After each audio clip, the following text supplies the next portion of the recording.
Last year, Oxford University, a team coached by Alan Jones, who of course is coaching Australia today.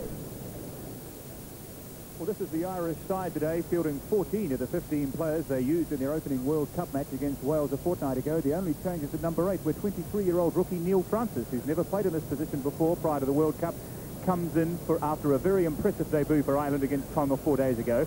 Selected as a lock for this tour, but at 6 feet 6 inches has been chosen as the number 8 in the hope that he can nullify the line-out advantage that the Australians should command in this phase of play. Ireland will be captained again today by Donald Lenihan. Alan Jones has sprung a couple of surprises in naming his side for this match. Firstly, he has shunted David Campese from wing to fullback in place of the injured Roger Gould, which has the added effect of giving the Australian backline a little more pace and zip. Neither Burke nor Grigg, the two wingers named for this match, are renowned for their speed. But the big surprise was in the front row, the naming of Cameron Lillicrap, the 24-year-old Brisbane University student who was replaced at Topol Rodriguez, the Argentinian Wallaby. And this has come as a major surprise here in Australian rugby. And, of course, Rodriguez has been the cornerstone of the Australian scrum for the last 3 or 4 years, but he has slowed down a little in his World Cup matches, and Lillicrap gets his big moment today. Well, unfortunately, the day here in Sydney is very overcast. We've had a lot of rain over the last 36 hours, and the field here at the Concord Oval, although from the high position up here in the camera it may look perfect, I can tell you that it's a very heavy ground out there this afternoon. The ground staff, when they arrived here at 7 o'clock this morning, were amazed at the amount of water that was lying on the ground. Their intention was to cut the grass today in the hope that it would improve the performance of the ground, but there was so much water around that they could not do that. They've been drilling holes all day, trying and mopping the water up, but I'm afraid between the 222s on this side of the ground, the field is expected to cut up very, very quickly. And as a result of the indifferent weather we've had here in Sydney, the crowd here at the Concord Oval today is not as large as had been anticipated. It has a ground capacity of about 20,000 people, but with this stormy weather that's around Sydney, and there's a lot of black cloud above us at the moment, the crowd is probably no more than about 10 or 15,000 people. A lot of interest in this match here in Australia, and particularly the performance of the Australian team. And with me this afternoon I have Trevor Allen, the former Wallaby captain.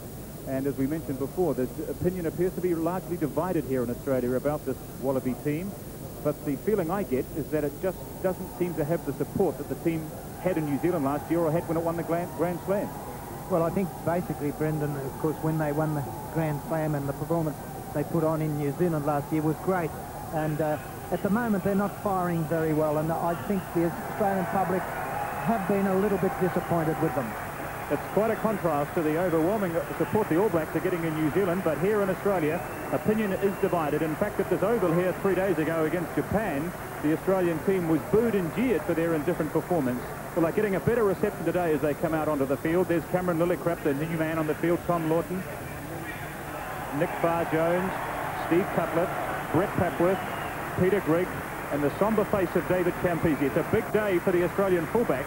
He returns to the place where he played against the All Blacks in the second test last year. He had a nightmare of a game down there, and he will be a key player in this Australian side today. But he will be under a lot of pressure, and I'm sure the Irish inside half, Paul Dean, will be putting the ball high very quickly to test Campese, a facet of his play that has never been renowned for its strength.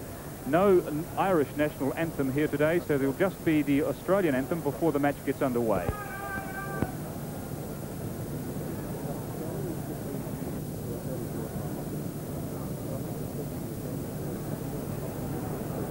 And this really is a big test, not only of the character of the Australian team today, but also their confidence, which I imagine has been rocked a little by the stinging criticism that they've taken in the news media. Even this morning, in the Sunday Telegraph here, Mark Eller, who writes a rugby column, was very, very strong and caustic in his words about the Wallaby performances in the World Cup. In fact, he's made the comparison, which is interesting, and I'm sure Graham Thorne, if he's listening, will be most intrigued to hear this, that he likens Australian rugby at the moment to the stereotype rugby that British teams played 5 years ago. Yes, well, look, can I just say one thing, Brendan? This is rather interesting. I think will interest the people in New Zealand. The Australian side will not come over to the area where they're supposed to have line up for the national anthem, and I think this is indicative of this side are really wanting to get together. The officials, I can tell you now, are quite upset about it, because it has been all through the week that the two sides line up, face the stand and the national anthems, or in this case, only the one. And the Australian side basically has refused to come over. So the island side has gone down the other end, as you can see there now, and so they're forming up and getting together again. Personally, as an Australian, I think it's a bit of bad form. They know what was outlaid for them all through this tournament, but that's how I feel that they are going to play this very hard, and as I said in my earlier comments, Australia will have to.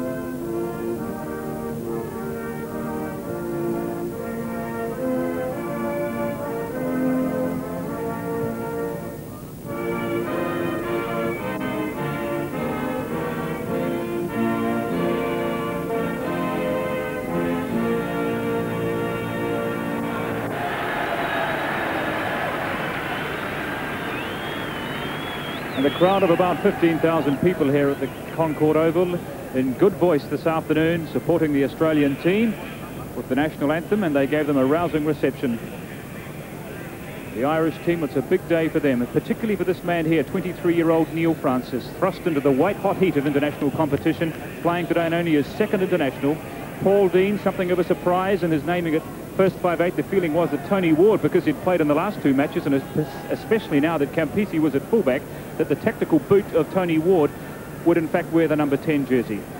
And the big surprise in the Australian team, 24-year-old Cameron Lillicrap, who has replaced Enrique Rodriguez in the Australian front row.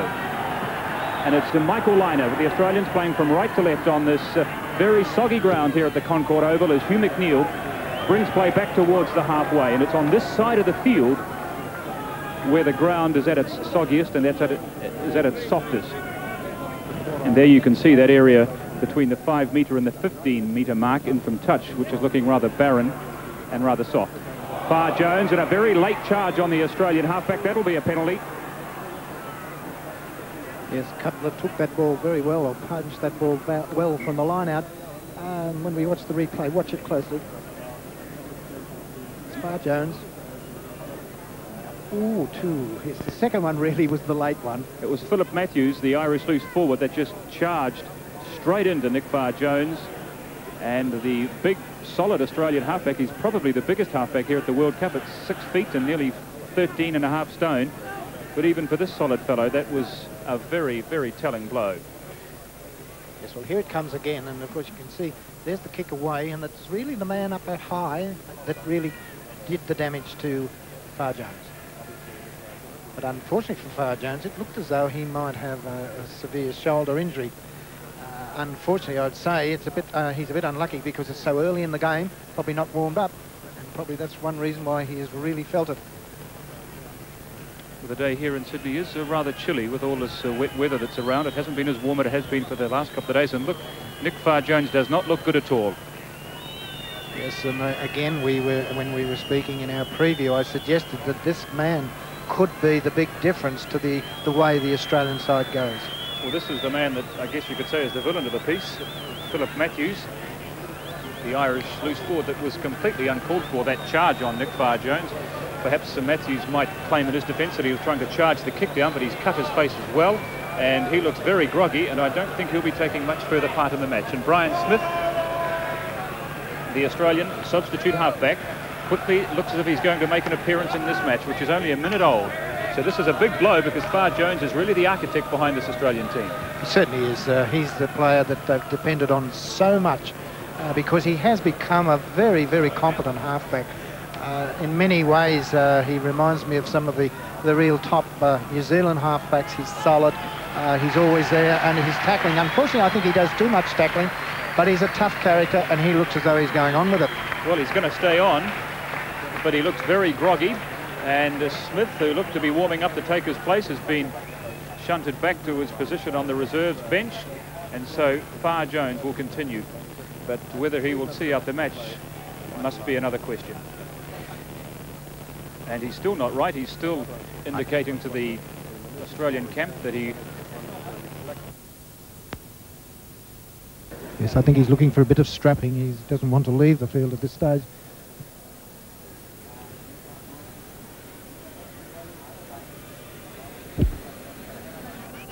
And for those of you who may just have joined our telecast, I'm very pleased to have with me this afternoon Trevor Allen, the former Wallaby captain, a man who we know well in New Zealand with his work for ABC Rugby, but today on loan to us at Television New Zealand. Meanwhile, the attention focuses back to Michael Lynagh. Simple kick for the Queenslander, and the Australians, although they've paid a fairly heavy price for that penalty, with the injury to Nick Farr-Jones, are on the board and leading by 3-0 after just 1 minute of play. Michael Lynagh, who had kicked 36 points in the World Cup prior to this match, and that will do his confidence the world of good. It's always good to get the first one over.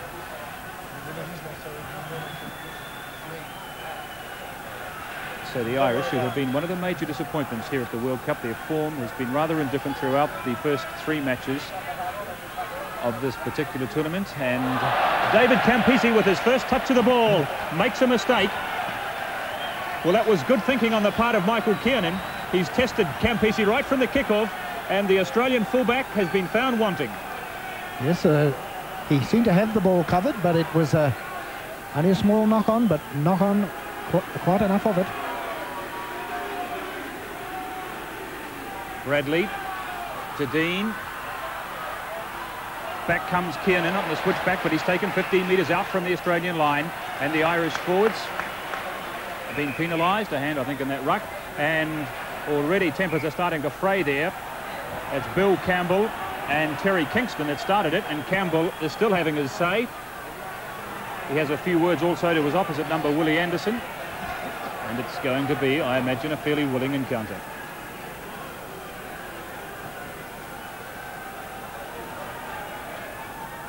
So Lynagh 15 metres from his own goal line.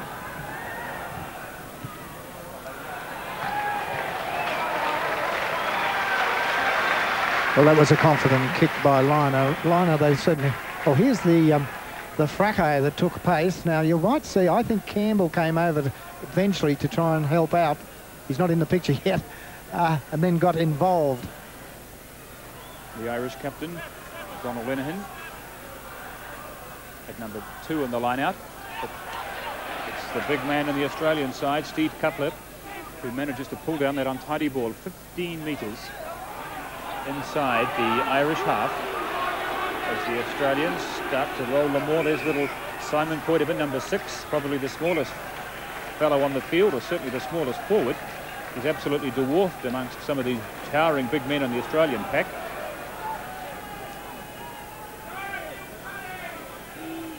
And Farr-Jones on the Irish 10-metre line. And the referee playing advantage to the Australians. And again, it's Farr-Jones who's in trouble. I don't really think this man can continue for much longer. He's in pain again. And he must come off, surely. Yes, I think, Brendan, he's a pretty sick boy, and obviously he's going to be quite sensible about this. I think, you know, he has a very bad injury there, one that obviously is not going to allow him to go through this match. And, of course, here's the youngster Smith, who played against Japan the other day and was not, I must say, terribly impressive. But then again, it wasn't an impressive side against Japan. But that's a blow to Australia. This is the worst possible start that Australia could have wished for. Nick Farr-Jones, who had only played in the match against England, and this man, Brian Smith, has worn the number 9 jersey for Australia in their last 2 matches, but it was thought with the return of Jones today that it would make all the difference to this Australian team. But he's only been on the field for 5 minutes.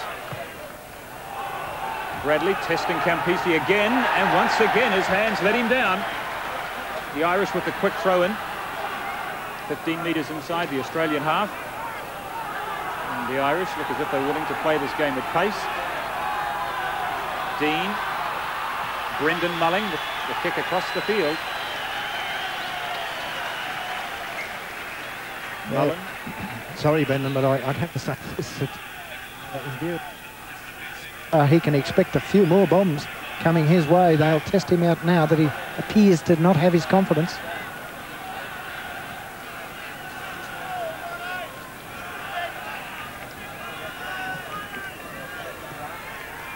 Tom Lawton, the Australian hooker, with a throw-in. And Mr. Anderson not happy with those Irish forwards in their line-out and has awarded a defensive penalty to the Australians just a few metres out from their 22.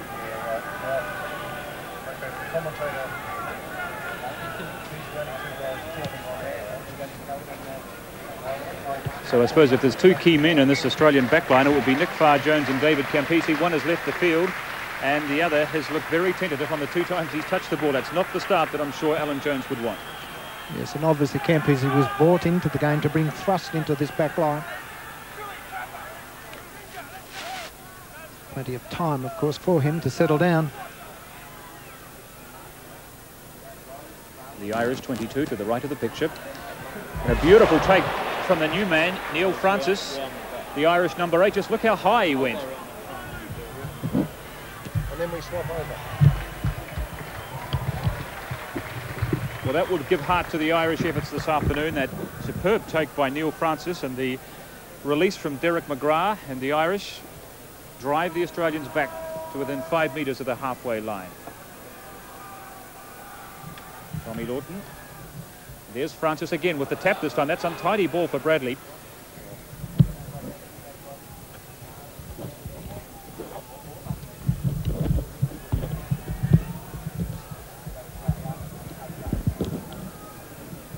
And the Australians, who have called for the short line out, He's going on here.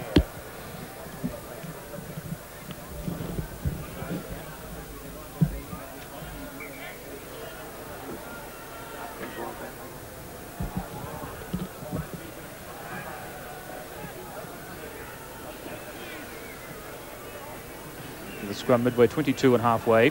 Dean from the safety of his 22. Well, to our New Zealand viewers, I must point out there's practically no breeze here today. The ground appears to be more moist this side than the far side. The ground seems to be holding, so it's capable of producing good open football when they decide to do so. Well, the Irish winning a bit of ball from the lineouts here in the first 10 minutes of this match was coming as something of a surprise. Bradley got lost in the feet of Michael Liner, 5 metres outside the 22. And I think it was knocked forward as well by Liner, and so we'll have the scrum. And if you're wondering what that black strip is that appears on your screen every now and again, it's a steel rope. There's a number of them here on the stand at the Concord Oval, which are necessary to keep the roof of the stand on when the wind blows, believe it or not.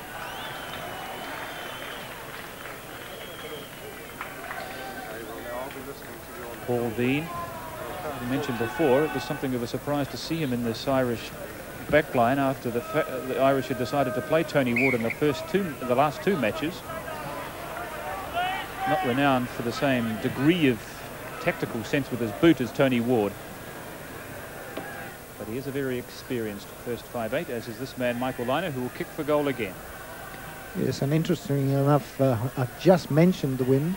The umbrellas are going up on the far side because the rain is starting to come in a fine drizzle, and with it the wind seems to have lifted a little and is supporting Australia. That's blowing right to left, and so Liner has just a slight assistance of breeze and a little bit of rain to go with it.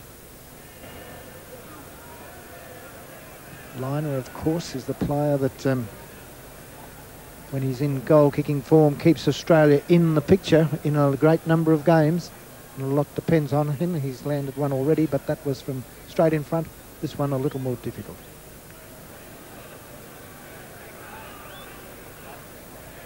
So Michael Liner with a kick of approximately 40 metres. This to make it 6-0.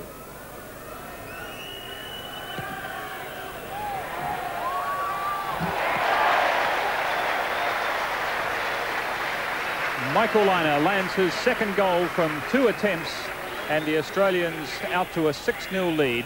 Well, he didn't have a very good day with his boot in the first match against England, where he only landed 4 out of 10, but since then he's been right on target, and he looks as if he's got his kicking boots on today as well. And the clock showing 10 minutes gone in this first half. And Michael Kiernan, the Irish centre, gets the match going again. And the tap taken down by Tyneman midway 22 and halfway. Smith calling for it. It's the Australian 22. And the line is in trouble. But the Irish backs offside. Mullen, the two centres, Mullen and Kiernan. And I must say, the referee, Mr. Anderson, had the game the other day, Australia-Japan, and he was fairly strict on that decision of the backs being up too close to the opposition. And so another very tidy kick from Michael Lynagh from deep inside his own half, play to take place now on the Irish 10-metre line.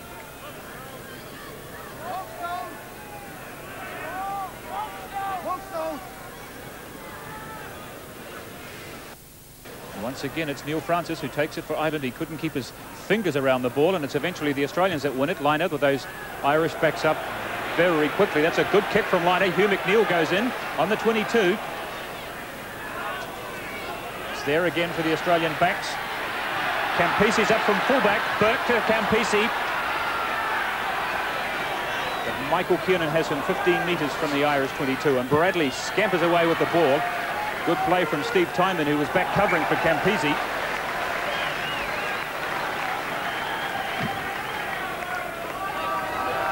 Matt Bradley, who's playing today in his 18th successive cap for Ireland. Mick Doyle, the Irish coach, and Sid Miller, the other senior member of the Irish Management Party, here for the World Cup.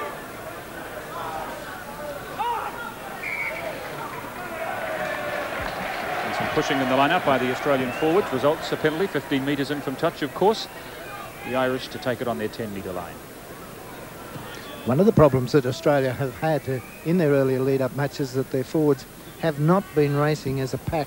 They're looking a bit tighter, playing like an 8 than they have previously.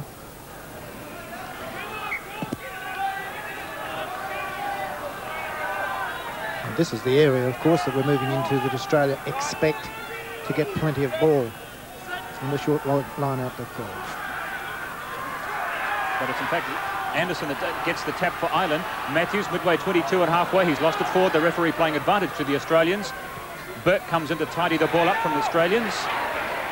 Trevor Ringland and Matt Burke, these two old adversaries from the 1984 match, and some fairly vigorous rucking on Ringland.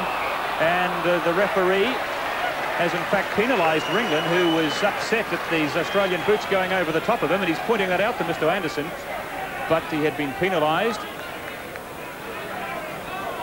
Yes, there's little doubt that Ringland was really walked on by Burke. Whether anything occurred before there that the referees saw, or whether it was because he didn't let the ball go. Well, it was very interesting that Burke and Ringland should explode there, because back in that match in 1984 they marked each other at Lansdowne Road in Dublin, and there was a very fiery exchange between the two of them, and obviously the score hasn't been settled. Good kick from Lynagh.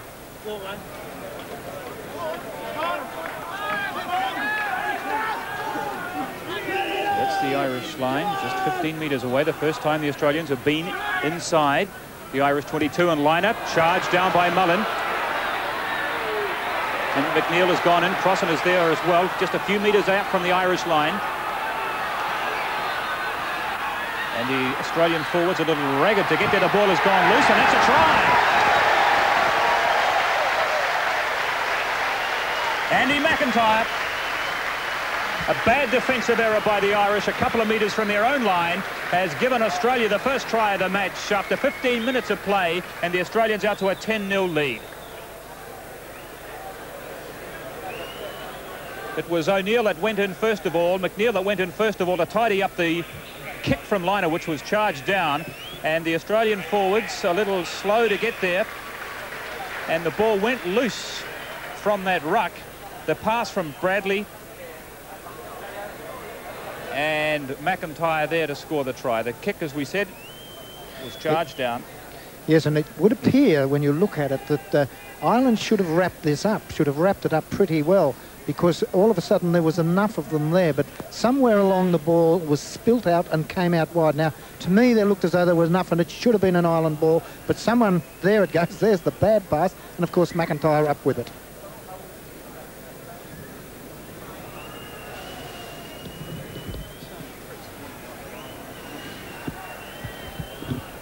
So Australia away to a good start.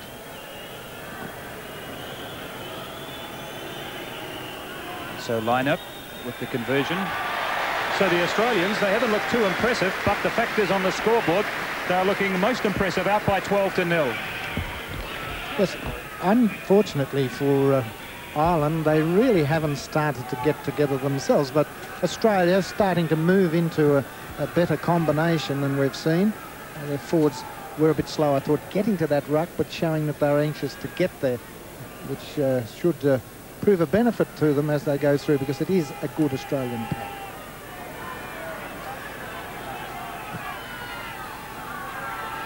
Michael Keenan with the restart. And the tap back to Tyneman again, midway 22 and halfway. And that will do the Australian team a world of good. Their confidence, I'm sure, to be out by 12 points so early in this match.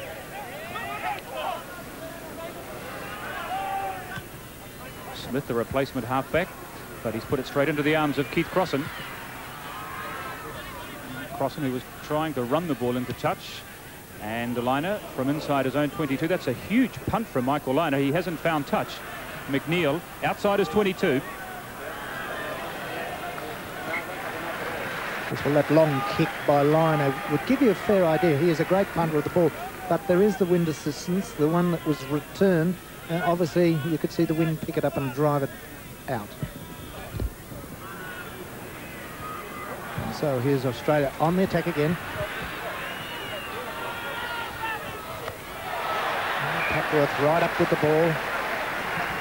Of course, Crossan just saved for Ireland. Anxious look, understandably, on the face of Mick Doyle. And again, the ball is loose in that Irish in-goal area.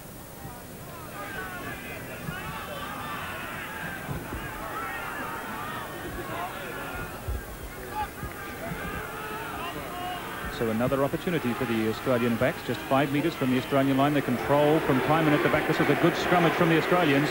Very good scrummaging from the Australians. Over the line it goes, or does it? No, Mr. Anderson, who was in very good position to look at that ball. The control just dissipated there right at the last from the Australians. But we'll have another scrum, the Australians going forward.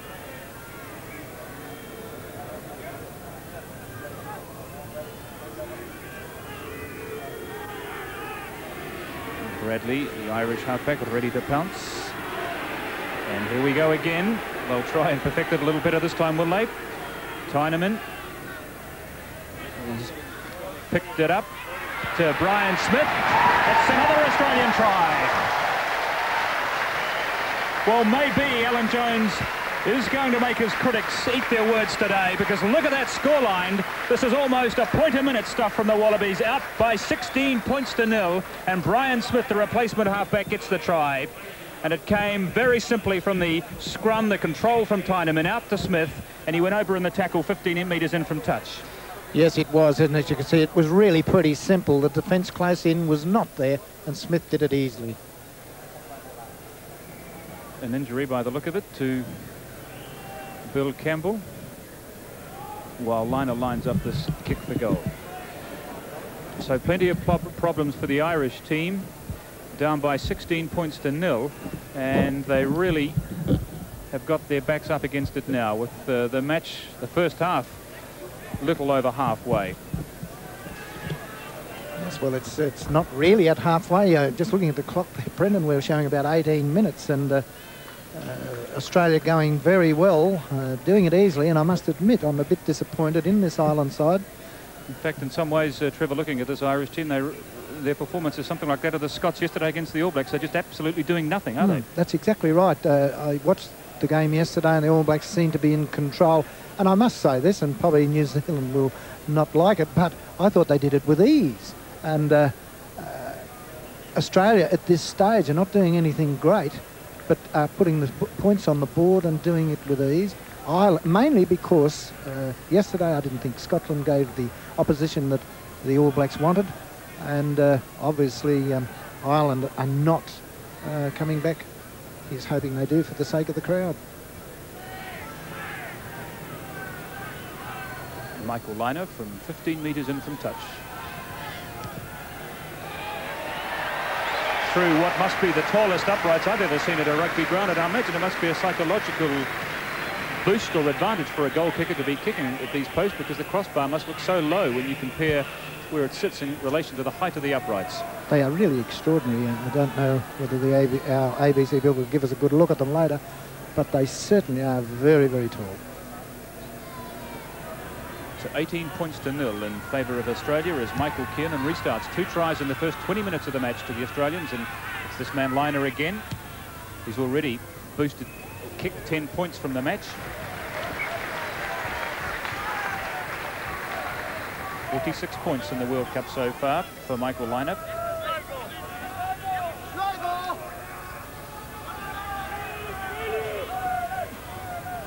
The Irish with the deep throw. Nicely picked up by Brett Papworth. And that's a very untidy maul, but it is ball. Precious ball for the Irish, and Deans kicking again, putting some pressure on Campese. This time he takes his time and does it right. Well, Trevor Allen, what are your feelings about this man? Should he be at fullback or should he be on the wing? Well, quite frankly, I've always thought his position is fullback. He has failed a couple of times, but I'm a great believer. You're going to have a player and you want him as a fullback, for heaven's sake, play him there for the rest of his time. This chopping between wing and fullback doesn't do him any good in either position. Here he comes from the throw. Bradley in the tackiest part, of the sloppiest part of the ground, and Kiernan got rid of that ball pretty quickly. Knocked forward by Neil Francis, and the Australian put into the scrum. Well, Ireland not looking a confident side at the moment. Not putting it together at all. They've had problems throughout this World Cup. They haven't been helped by a pretty difficult travelling schedule. And the ball rolling towards the corner flag.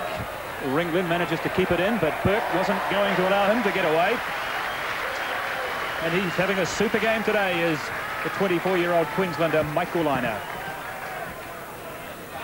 I'm sure from the Australians' point of view, nothing could be finer than the sight of Michael Liner in this sort of form. The Australians again on the Irish line. Liner, Papworth, beautiful support play. Matthew Burke. And Matthew Burke gets the try. Burke had come in from the right wing. Wonderful understanding with Papworth. And these Australian backs are starting to fire. It's 22-0. We've had 22 minutes of play. And again, it started just a few metres from the Irish line. This is where the Australian backs today seem at their most lethal. Papworth, the little slip pass through to Burke, and there wasn't a hand laid on him. A very fine try, it really was. Papworth just jinked enough to steady the defence, and then with his hip took the close-in defence, made sure that people were propping for him, and of course Burke, who was a strong player, came on the burst. He didn't have to be strong because, as Brendan said, not a hand put on him. Lineup, but his easiest kick today. It's 24 points to 0. And you may have seen the bewildered look on the faces of those Irish players. They really have been stunned by this onslaught from the Australians, who looked so nervous and tentative in the first couple of minutes. They lost their halfback, but it hasn't done any harm to their confidence. And here's the try again. Good pass from Smith, of course. There's just Papworth taking the defence, holding it up, and of course, no trouble to Burke.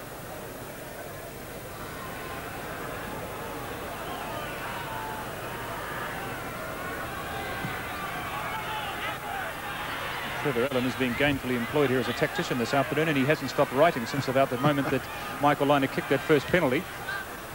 Yes, well, I'd like to see what happens and how it progresses, but I think I'll give up in a moment because the way Australia's going, they're going to rattle up some high scoring. And so Ringland, and nothing going right for the Irish. Lost forward by Trevor Ringland, midway 22 and halfway. And oddly enough, if you look at the historic pattern of matches between these two countries and the 40-year history of matches between Ireland and Australia, they've played 3 times on Australian soil, and the Irishmen have won all 3 previous matches, but they don't look like they're going to win today. Australia ahead by 24 points to 0. As the ball rolls through the softest part of the ground, and look at the commitment of Matt Burke. Well, there's little doubt the Australian players are playing as though they've been stung by all the criticism that has been flying around this week.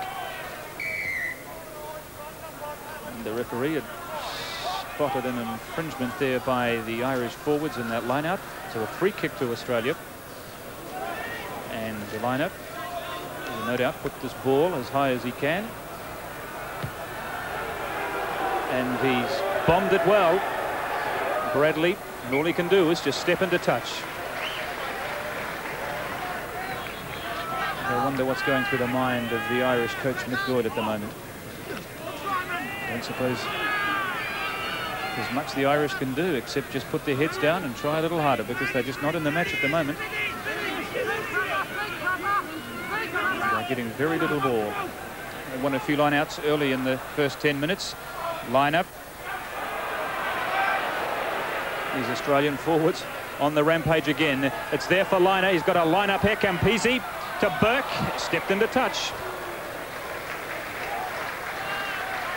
Well, they say one of the great attributes of Alan Jones, the Wallaby coach, is his ability to motivate players, and they probably did need plenty of motivation after all the stinging criticism they've taken here for the last week, and it seems to have worked, because these men are playing extremely well at the moment.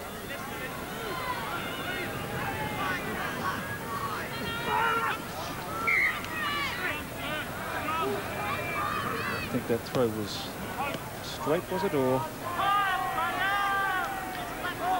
maybe some other one? It's Australian ball. 5 metres from the Irish line. Line up.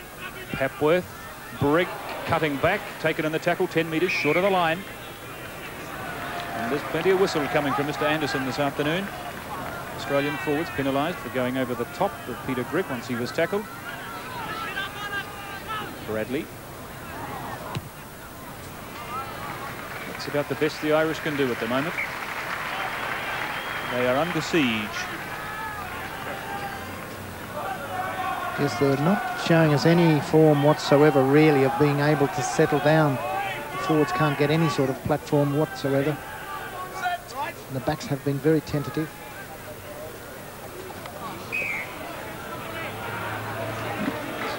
Lifting in that line out, or some going up on the shoulder by the look of it. And again, this referee was harsh the other day on the infringements in the line out. There was a fair bit of whistle, but the play did go reasonably well. And here you can see Liner is taking one, and there is the distance, as you can see, just outside the 10-metre line. Very slight breeze assistance now every time the rain comes up, but it's really only come up once or twice in this game. It seems to bring a little wind with it.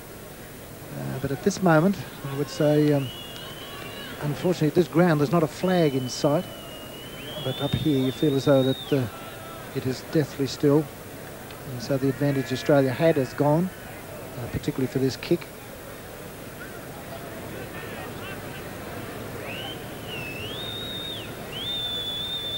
Liner, who's the most prolific point scorer in Australian Test match history. If he lands this kick, it'll send his tally of points over 250 in Test matches. But he didn't strike it well. The timing wasn't there.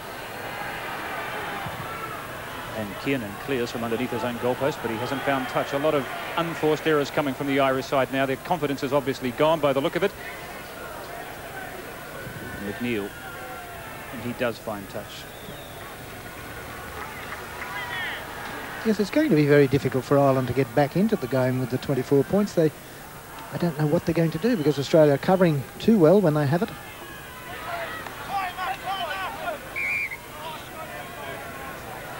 Australian forward penalised for offside, and so Kiernan again will kick for touch, and the Irish hopefully will make one of their rare excursions into the Australian half. Peter Grigg decides to have a bit of a run, coming in from the right wing. Campisi driving the Irish back again.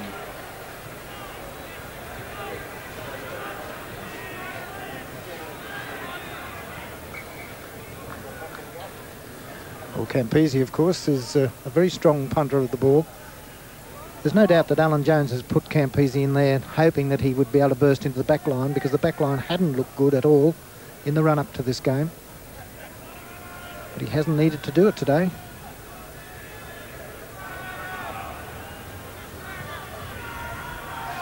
Dean with the restart from the 22, and here's Neil Francis, who's been, again, probably the most impressive of the Irish forwards today. He's won a ball from the line-out and a good charge up the middle of the paddock, and has given the Irish something to cheer about. Campese, again with the rolling ball, but he's settled down and he's playing a lot better now than he did in the first 10 minutes.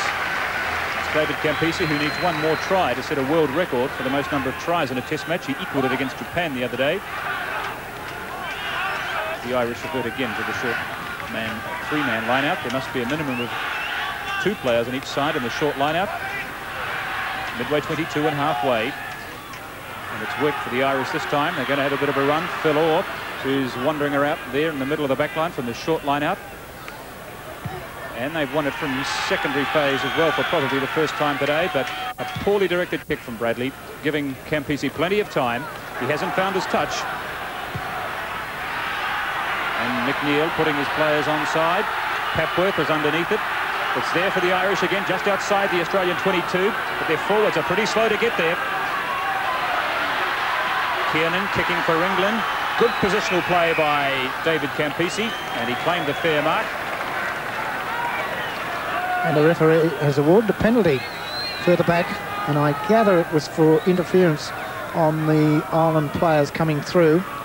He indicated in running across, we were watching Campese, of course, but when glancing back, the referee was heading in this direction up to this position, and has penalised Australia for, I would think, some sort of obstruction. That was the indication he gave. It certainly wasn't a late tackle, but obviously there was some obstruction on a player coming through by one of the Australian players. So a chance for Ireland to post their first points. My memory serves me correct, this is their first shot.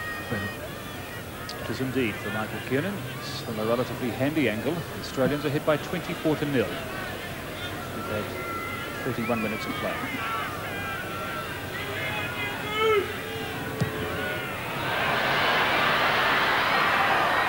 And that sort of sums up the luck that the Irish have had today. Kiernan from a fairly handy angle hooks it out to the left, and the Irish remain scoreless.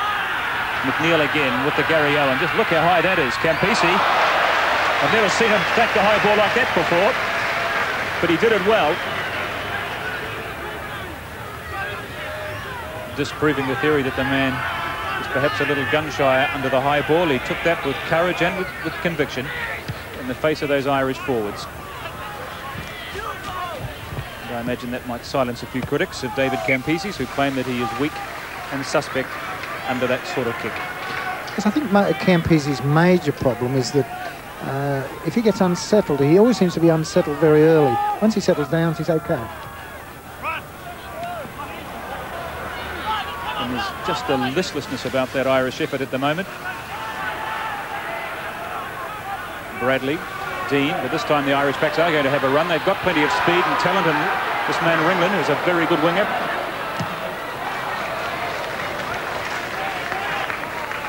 But they just look to be going through the motions out there. Play now 8 minutes away from half-time. Really haven't recovered from that quick onslaught of points in the first 20 minutes by the Australians, which saw them out to a 16-0 lead inside the first 15 minutes. The Irish captain, Donald Linehan.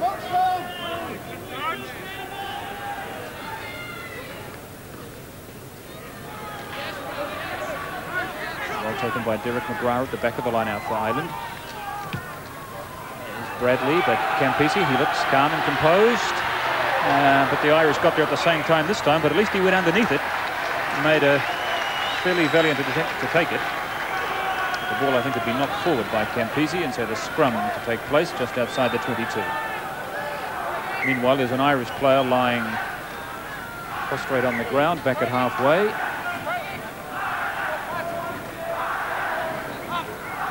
He doesn't look very happy either.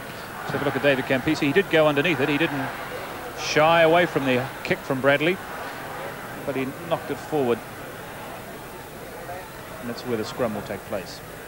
Yes, and of course the ball bounced away to Burke very neatly, so it really saved the day, and Ireland had no way of pursuing the ball on because it didn't get to ground, mainly because of Burke being there.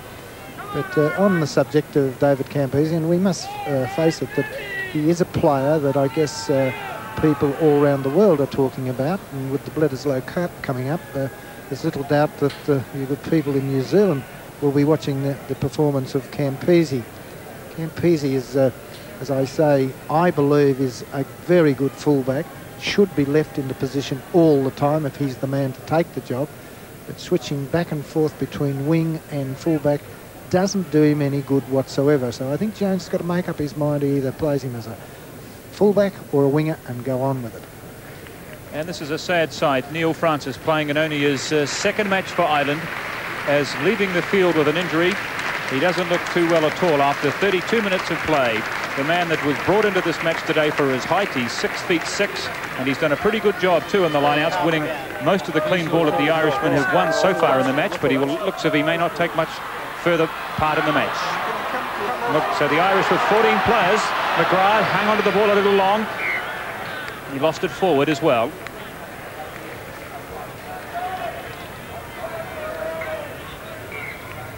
And Tony Doyle is just waiting for the OK to take his place on the field, the back of the Irish scrum. Francis still being checked by the doctor. And meanwhile, there's been another stoppage for injury.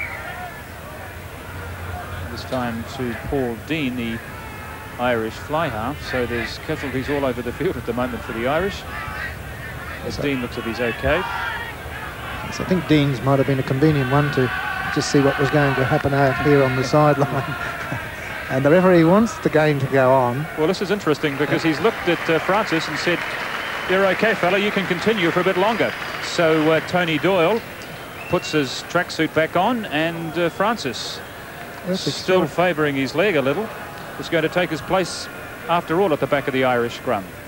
Yes, he looked a mess when he was walking off the field. He looked as though there was no way he was going to carry on, but he's made a remarkable recovery. The old magic sponge. It's amazing what a bit of cold water does to a rugby player when he's injured. Yes, it's I didn't have it in my day. Here we go again. Yes, it's on again. But Ireland really are struggling. The clock showing us about 6 minutes to go to half-time, and they're really batting, dragging, trailing by 24 points.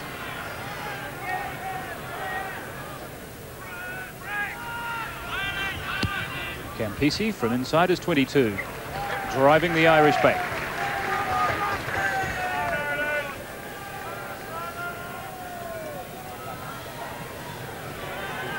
The Irish appear, for the moment anyway, to have stemmed the tide of points that was flowing from this Australian side. Still 24 points to 0 for the Wallabies. That's the halfway mark. Bradley swallowed up by those huge Australian forwards. They come away with it again, the Irish. Dean. It's not a bad kick either. Campese has to go in underneath it. But the Irish forwards up inside the 10-metre circle. And Campese took the ball. And so they have the option, and I think they may have elected to go for the scrum, have they? Yes, Slack has... he ran very quickly to the referee to find out what the decision was, and he very promptly said, "I'll have the scrum." So Slack must be trying to see if he can get his backs to get some more points before half-time. Well, it is a very good attacking position because it's in the middle of the field. And Campese is up from fullback. Here's his first run. The chase is on. Campese against 3 Irishmen. In comes Crossan. He's fast. He's too fast for Campese. And just as well, it was Crossan that was chasing it, the fastest man in the Irish team. And that was an interesting sprinting duel between Campese and Crossan, probably the 2 quickest men on the field. And Crossan was giving Campese the best part of a metre, but he overtook him, and Mullen came in as well. Well, that was a great burst. A very good burst by the 2 players. A very exciting race.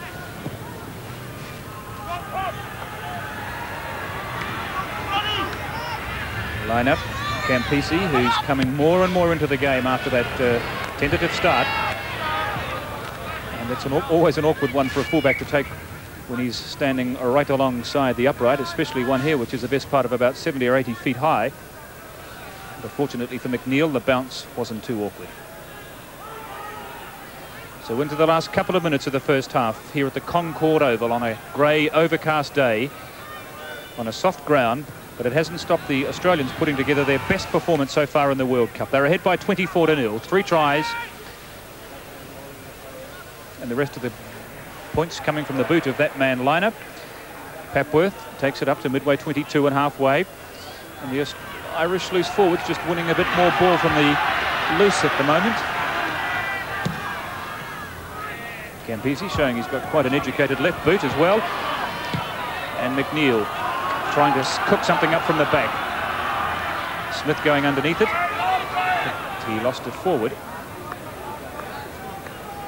And certainly the Irish back row has been one of their weaknesses here in the World Cup, and they clearly have missed the services of Nigel Carr. And in a tournament which has been dominated by some quite magnificent back row performances, the Irish have been overshadowed here, and it's perhaps not surprising that they find themselves on the outer of this World Cup.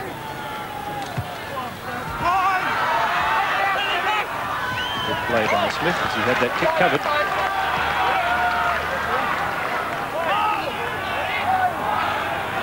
Still unhappy about something there. I think he felt that Smith should have released the ball a little quicker than he did. We have seen players penalised for that in this World Cup for hanging onto the ball after it has gone into touch and depriving the opposition the chance of the quick throw-in. And again, those Irish forwards are pretty loose, but the ball is there for them. McGrath coming in at first 5'8" on full speed. And Dean with Ringland. Now there's a little bit of room here for Ringland, but those orange jerseys swarm him towards the touchline.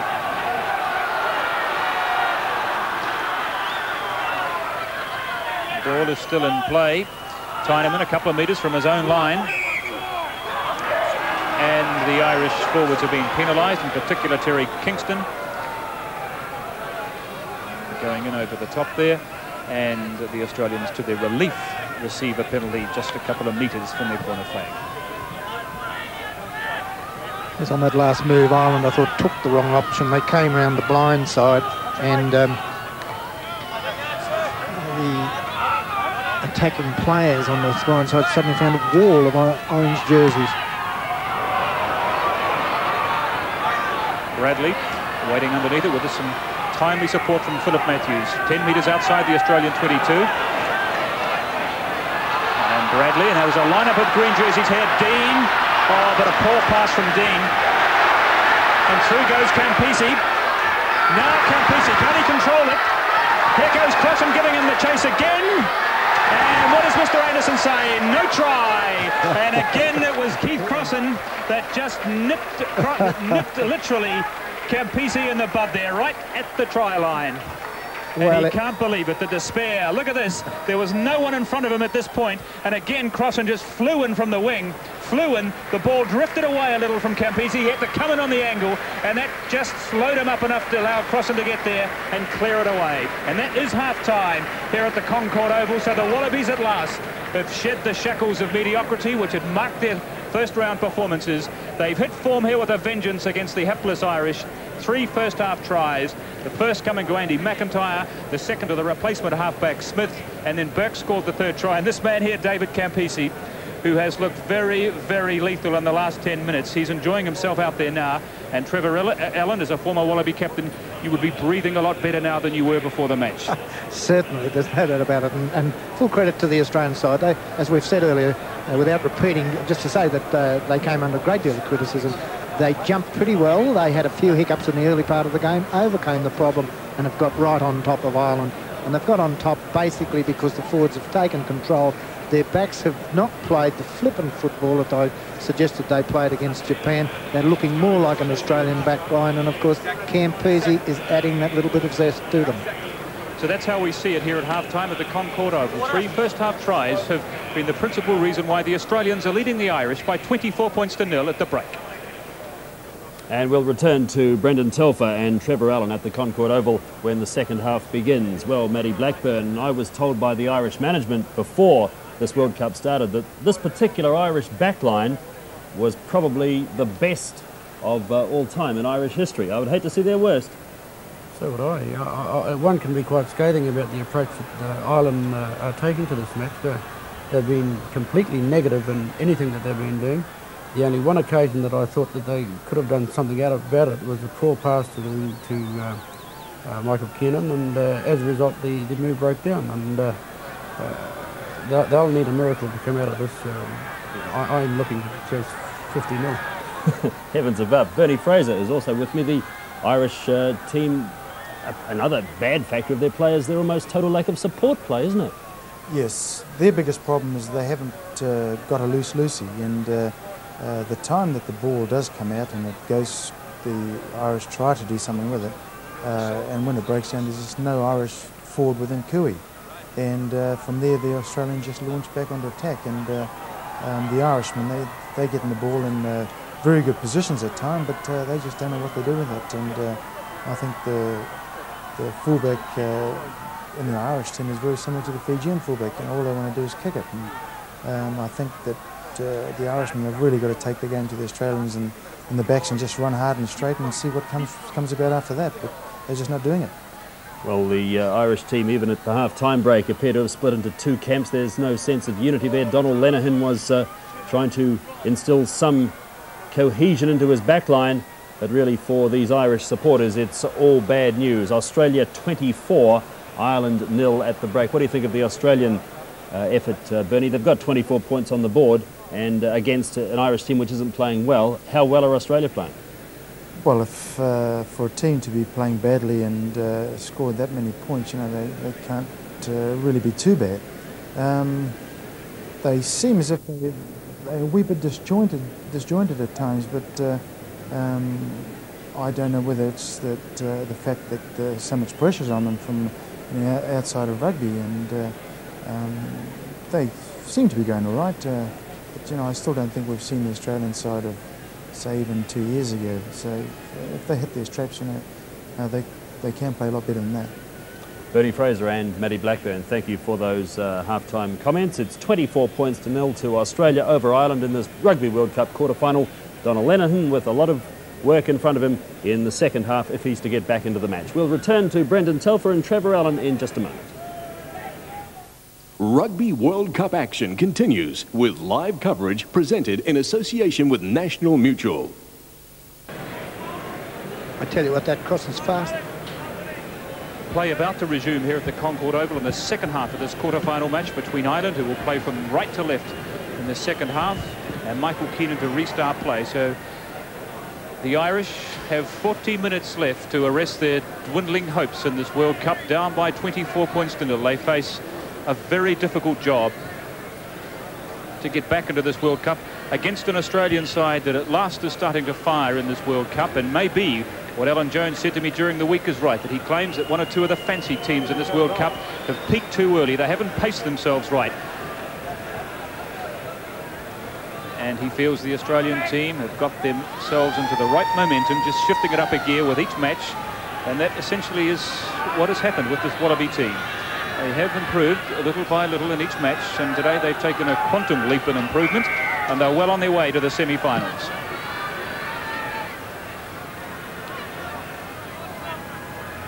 Well, the old adage that the Irish play well and they are the underdogs, well, this is the time for them to prove the worth of that saying, because they're well and truly the underdogs at the moment, as Liner takes the tap kick, pushing it down the open side of the paddock.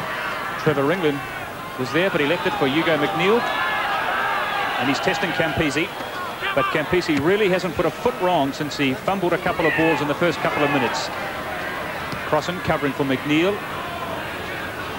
on halfway, and the ball slipped into the arms of Steve Cutler. Midway 22 and halfway inside the Australian half. And Mr. Anderson wisely decides it's time to call for the scrum. And what a difficult decision for the Irish captain, just how to play this second half. The only thing, of course, he can do is plan to perhaps get more possession and move his backs, who so far have proved to me to be a lot slower than the Australians. The Irish backs were highly regarded when they came down this part of the world for the World Cup, but they've shown very little of their skills in this tournament, and especially today. Liner to Campisi, and the Interesting feature about this Ireland backline is that it's exactly the same backline they used in the match against Wales, which was exactly the same 7 backs they used for every one of their 4 or 5 Nations Championship matches this year. So they know their play well. They know each other's play well. This, in essence, is the 6th major championship match this year they've played together, all 7 of them. Bradley with the pass, which was designed, I think, to find Mullen and miss out Kiernan.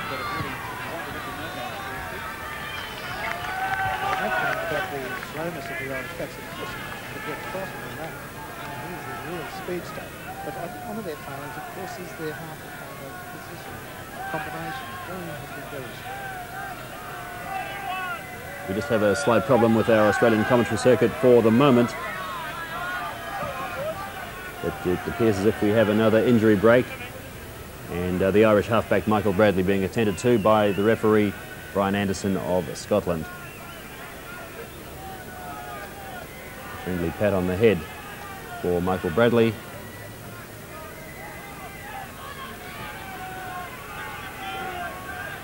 And the line out to form, that's the 10-metre mark in the Australian half.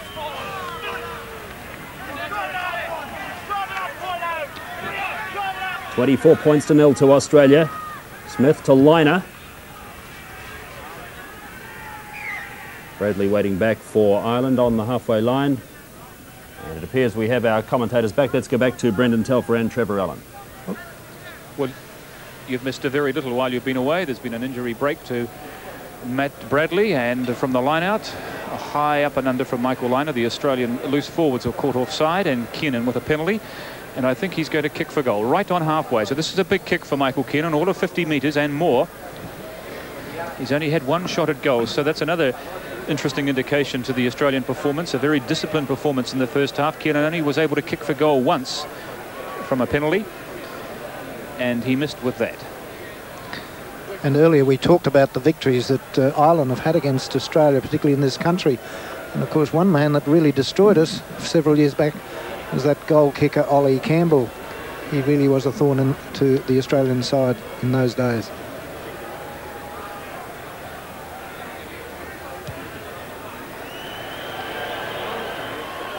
Not a bad looking kick from Kiernan, just dropping a couple of metres under the crossbar from 50 odd metres out. So that's 2 misses nonetheless for Michael Kiernan today, the nephew of the great Tom Kiernan, of course.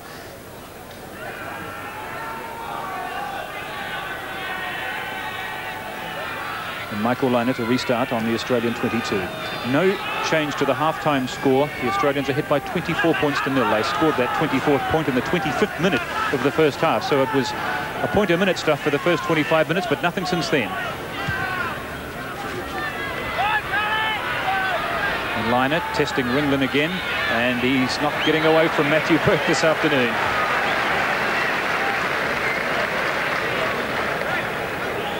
Australian player injured. Back towards their quarter. Looks like one of their big forwards who's taken a blow, and so we have another stoppage for injury. And I think it's Steve Cutler who's taken a cut to his nose, and it doesn't look too good either, but he's going to resume his place in the line-out. I don't know, that might have been the incident there. One of the Irishmen kicked at the ball, and I would say he definitely kicked at the ball, and he just clipped Cutler. Bit of a mess, but I would say quite accidental.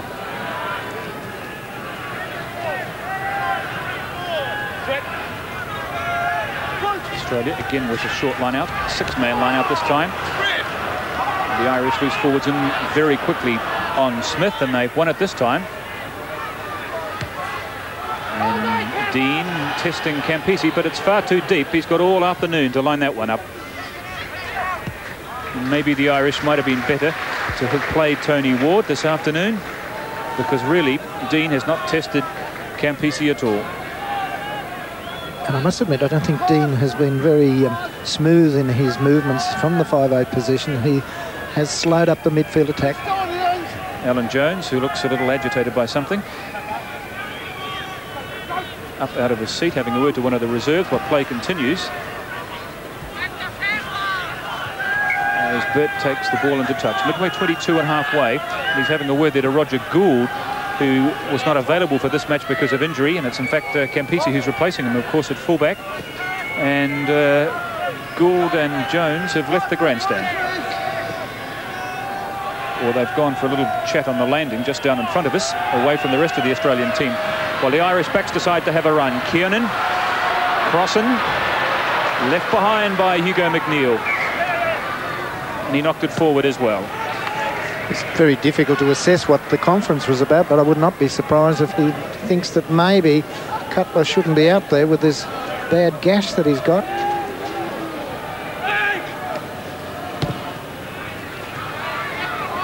Campisi, but again this time McNeill with plenty of time. We've seen that kick a few times today from Hugo McNeill, but that was a little astray. He wasn't meaning to find touch, of course, because he took it from outside his 22 and it skewed off the side of his boot and into touch on the full. So a rare mistake from the reliable Irish fullback, steady as a rock usually, Hugo McNeill.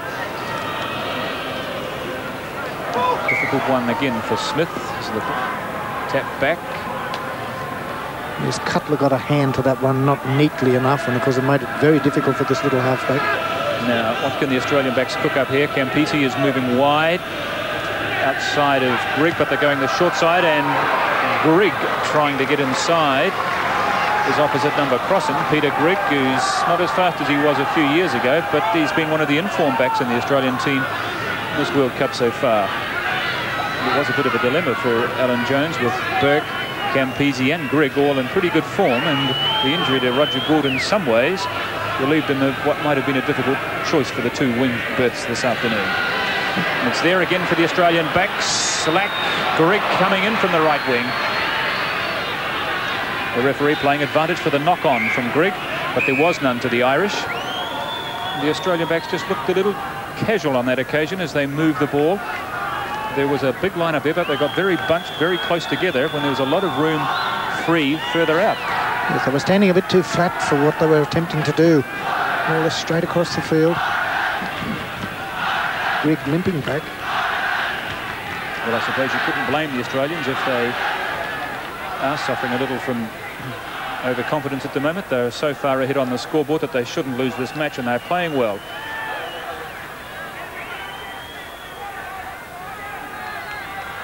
Bradley and Campisi. He's about 30 metres from the Irish line. He's put it very high. Good kick from Campisi. Good kick. Well taken by Matthews, a few metres out from his own line.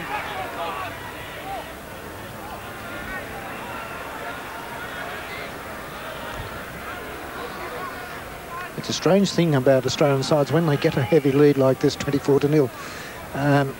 They're inclined, and always have, inclined to let the pressure come off, and it is a bad failing. Here's the kick, and here is Campisi going up, or just misjudged it, almost got it.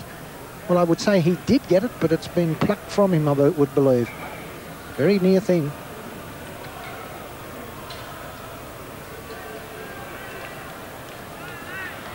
So a big scrum here for the Irish, and a pretty big one too for the Australians. They're out scrummaging the Irish this afternoon. And look at this stuff. The Irish in all sorts of trouble. Yes, that was a good push. That was a long way out. And boy, that Australian scrum just sent those Irishmen back so quickly.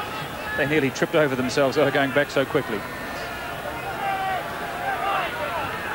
So, what does Mr. Anderson say? The note that the Irish charged too early, that Liner hadn't taken the kick. No, it was a bit surprised whether they thought he'd just tapped it. Well, he started to move. Yes, it's what you call a casual dummy with the feet. But he hadn't kicked it. No, he hadn't. And so now they get a penalty out of it. Yes, that's very tricky, that is. So a little bit of sleight of hand or sleight of feet there from Michael Liner has hoodwinked the Irishman, and Liner will now kick for goal. Here's the big push, and it was a big push by the Australian pack, and Ireland still going back.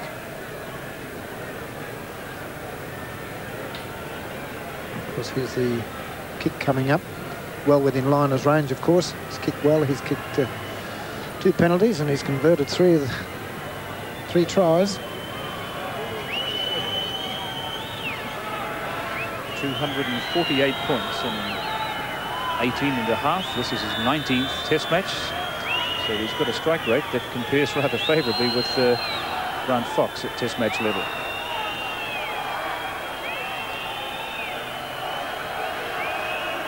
That's the angle for Michael Lynagh.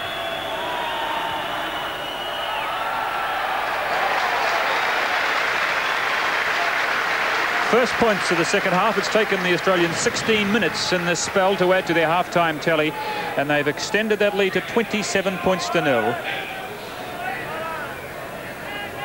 And that's 15 points today for Michael Lynagh. Just kicking very well as Lynagh. Just a slight correction to that time. I'm having difficulty reading this most unusual looking clock they have here at the Concord Oval, which is quite different from the ones we see in rugby grounds in New Zealand. And it, in fact, is not 15 minutes, just 10 minutes. It's just that the 10 minutes is where the 15 minutes is. And can I suggest that you're not Robinson Crusoe that's made that error, Brendan? You look at it and you think it's quarter of an hour gone. It's not, it's 10 minutes. So it looks as if Neil Francis is, in fact, coming off as a result of that injury that he sustained earlier in this spell, and Tony Doyle has come on and taken his place.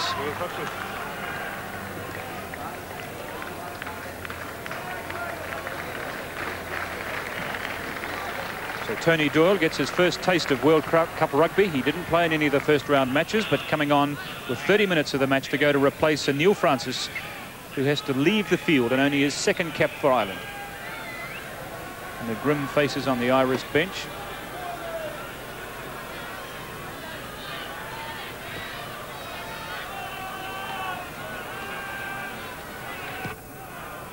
And we will just confirm with our ABC colleagues about the replacement, because it may well be Brian Spillane, who in fact is the recognised number 8, but the reserve numbers here indicate that number 18 is Tony Doyle, but I suspect that is in fact Spillane. It's come on. Meanwhile, play continues. Campisi right on his line, and he's called for the fair catch. Well, time is certainly slipping away from Ireland. There's plenty of time to go, but there's no way they're going to catch Australia unless Australia really laps.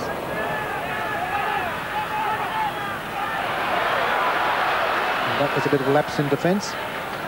Good strong running by Trevor Ringland, down to within 15 metres of the Australian line. It's there. And as I suspected, it is in fact Spillane. So the Irish, who have played a few tricks of some of this afternoon with their numbers, both Mullen and Kiernan, not wearing the numbers that they were told they were going to wear in the programme, and the same with Spillane, who in fact is wearing number 18. There he is at number 7 in the line-out. The recognised number 8 in this Irish pack, with Derek McGrath behind him at the back of the line-out.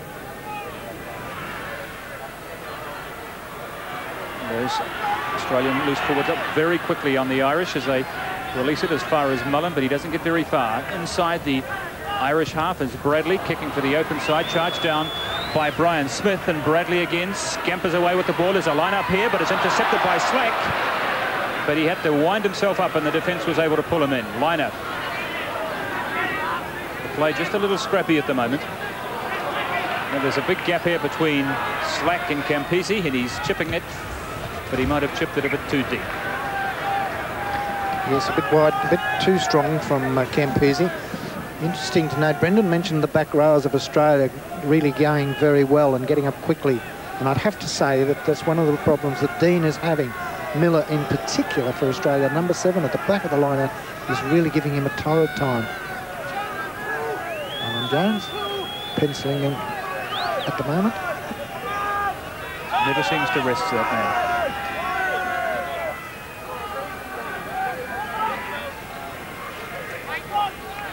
And Dean with a bit more room this time as he's approached by lineup, but he gets his kick away.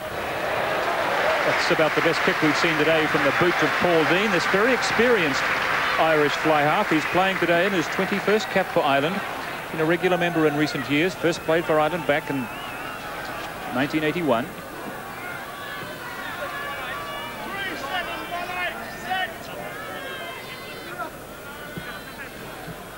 And that is not a pretty sight from the face of Steve Cutler, but he's continuing. Pushing, I think, in the line out there from Des Fitzgerald. The Irish tight head prop, and the Australians with a defensive penalty.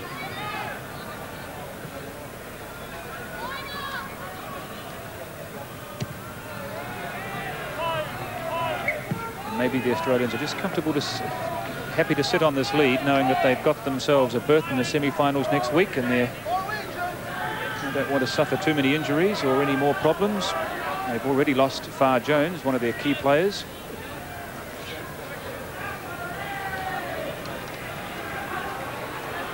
Dean, Crossan, first chance for Keith Crossan this afternoon.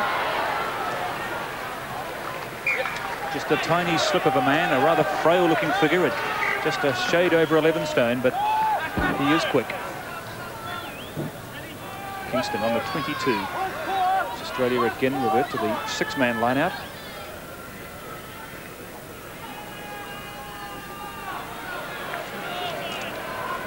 Ball again for Dean, but there's no way through a wall of yellow jerseys there.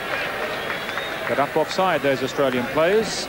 It was Tommy Lawton who was offside, and a chance here for Kiernan to put Ireland's first points on the board. And yes, he will kick for goal, his third shot this afternoon.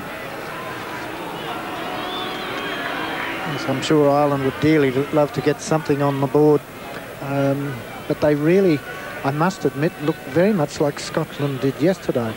And they seem to have lost all heart now.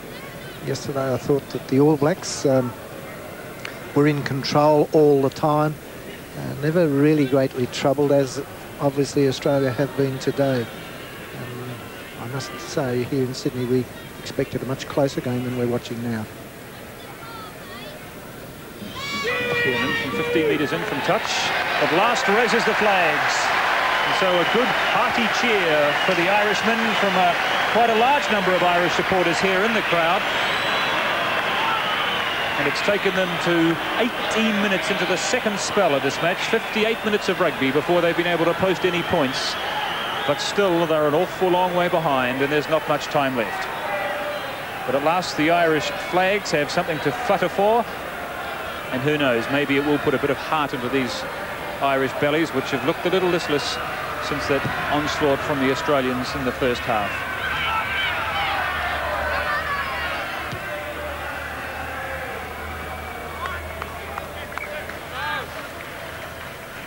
Campese looking for the quick throw in.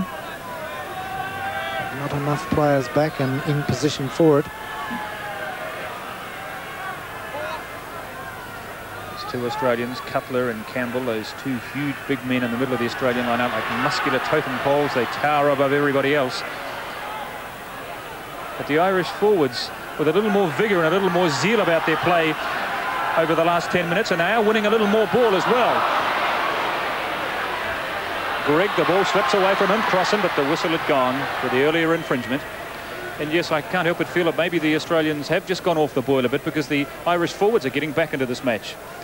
Yes, it's a problem. It really is a problem. But then again, they, as you mentioned, Brendan, maybe they've suggested we've got this wrapped up, no more injuries, just play the game out reasonably well. Campese. You can tell just by looking at this man when he's confident, there's a balance about the way he moves around the paddock, and that's what he's exuding at the moment. Listen, when he has that confidence, he never seems to rush anything. At times I think he's very slow moving to the ball, but obviously he has it covered. That's when he has the confidence, I mean. Look at these two big men. Cameron Lillicrap at the front of the line-out. Philip Matthews.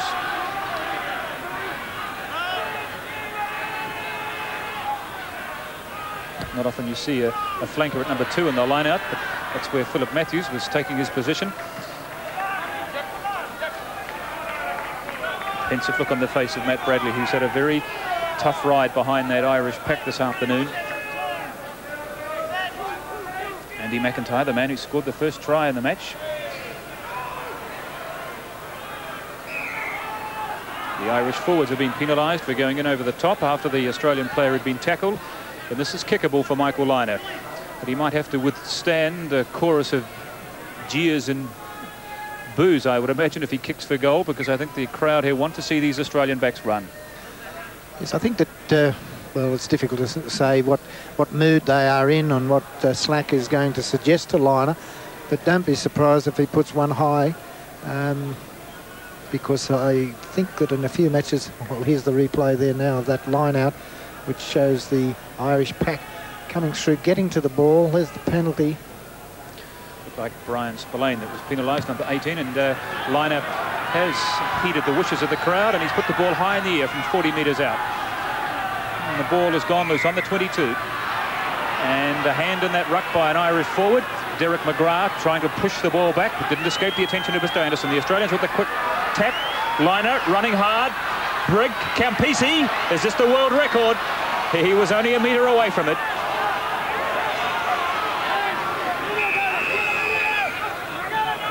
And this time it's an Australian forward that has been penalised.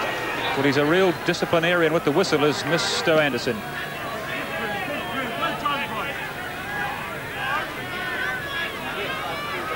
So that was a strange decision there. Smith took a quick tap. They almost got there. I thought at that stage they might have just decided to put the penalty over.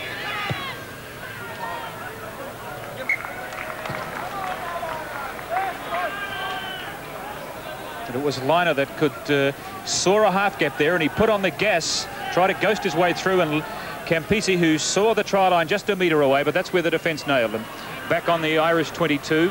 No way through there for Smith. Wrapped up by Philip Matthews. Good play there by Lawton. Papworth, the quick hands to Campisi. Support from Miller, pushing it wide to Burke. Matt Burke looking for his second try. What a try!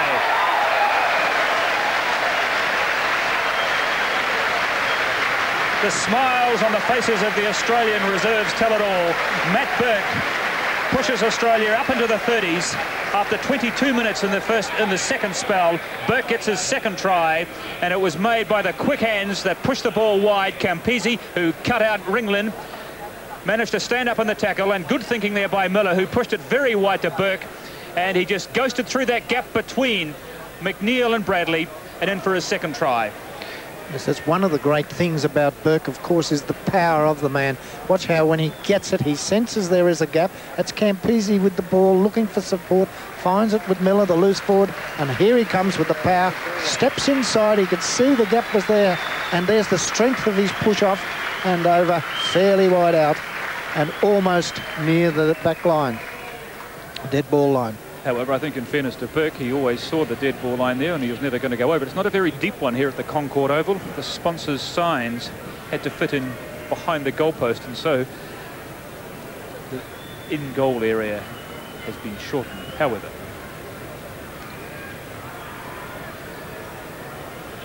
so the favoured teams in this World Cup starting to hit form. The All Blacks, the Frenchmen, and now the Australians.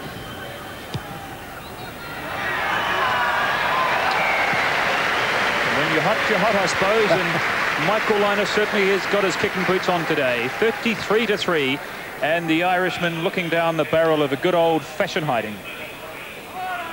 This is the biggest victory the Australians have ever recorded in their 40-year history of internationals against the Irish, and it was again that man Campisi and Miller. No praise too high there for Jeff Miller for pushing the ball out wide to Burke, and McNeil trying to push him towards the touchline, but he slipped through the gap that was created and through for the try. And you'd have to be a pretty good player to get past Hugo McNeil, as Matt Burke did on that occasion, so that speaks volumes for the Australian winger. Burke, who may not have played in this match if Roger Gould was fully fit and Campisi had taken his place on the wing. You're quite right there, Brendan. Incidentally, we got back to this play here while that replay was on. It was kicked right to Campisi, and Campisi put it back to this position. McNeil up from fullback, and he's kicking for Crossan. Campisi's there again, pushing the ball back, knowing that McNeil is up into the play, but Bradley is covering for his fullback. He hasn't found touch. Now what's Campisi going to do here? They're going to spin it wide. Smith in the middle of the paddock. Burke to Liner, should I say.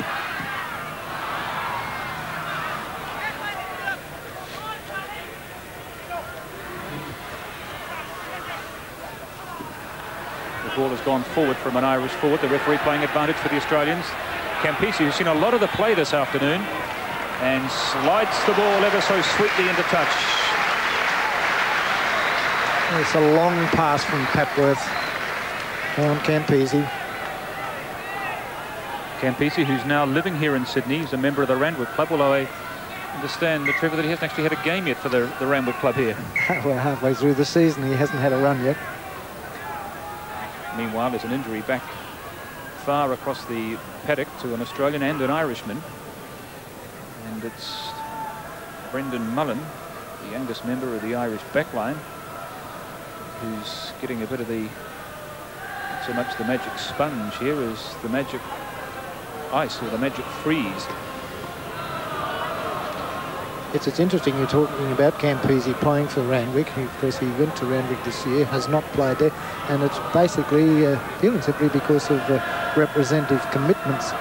It's something that I must admit does disappoint a lot of Sydney followers of rugby, but they do not, with tournaments such as this, see much of their star players, and I guess that happens in Auckland too. That's right. If it's any consolation to you, Trevor, it's also a major problem in the metropolitan areas in New Zealand, of course, now with the advent of the South Pacific Championship, and I think John Kirwan also will probably be on about a similar rating with Campese. I don't think he's had a game for his club side this year either. A great pity, I believe. Really back at the front of the line-out for the Australians. Campbell, number 3. It's Steve Cuthbert trying to get his hands onto the ball.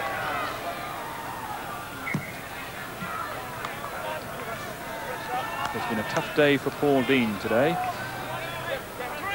Yes, he hasn't even, when he's passed the ball, he hasn't looked very happy at all. Been under pressure all afternoon. Bradley running wide, and Mullen up towards the 22, but no way through the Australian defence there, and Bradley again kicking over the top, and he positioned it well. Matt Bradley, who like 4 members of this Irish side today, made their debuts for Ireland against the Australian team in 1984 in the match at Dublin, which the Australians won by 16 points to 9, and what was their toughest victory on that Grand Slam tour. In fact, it was the only time in the series that they were behind. As we're looking at Brendan Mullen, who looks like another casualty in the Irish side, but he's up and he's all right, but he's favouring his leg a little.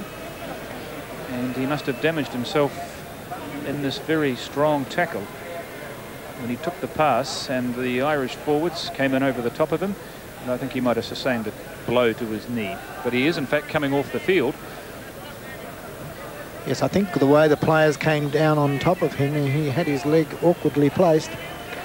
And now we just have to do some mental arithmetic to hear how many replacements have the Irish got on. So many players coming and going. They're only allowed 2, of course. Well, I think there's only been the one. This will be the second one. That's right. There's also a replacement on the Australian team. So we have actually had 3 replacements, but they're allowed 2 under international rules in each team. And it looks as if it's David Irwin, number 16, that's about to come on.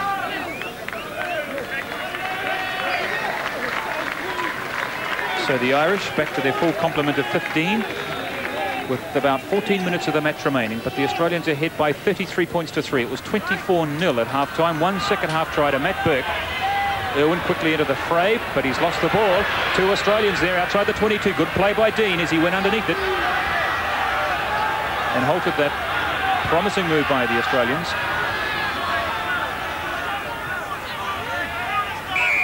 And another absolute mess for which Mr. Anderson says we must have respect.